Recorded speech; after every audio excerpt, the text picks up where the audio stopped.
This video shows how to configure the IBM MobileFirst platform server for Microsoft MySQL Server.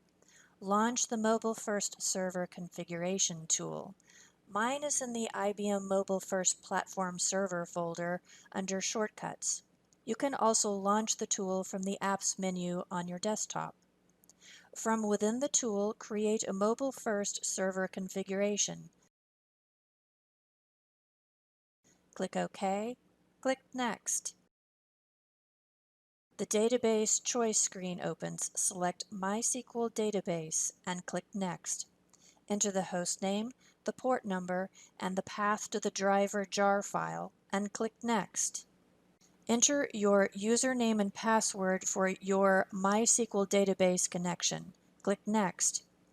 Enter a name and password for the super user in your MySQL database server and click Next. Select WebSphere Application Server and click Next. On the Application Server Settings screen, choose the Liberty profile that you created in the IBM WebSphere Application Server Liberty Core video. Ensure that the installation directory is correct, that the Liberty Core profile is selected, and that the server name is correct. Leave all other defaults and click Next. The Analytics Settings screen opens. Click Save, click Deploy. You must now stop and then restart the Liberty Core profile.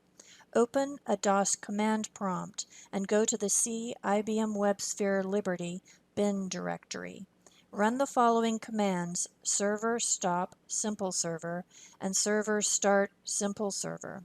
Next, verify that the MobileFirst operations console is up and running.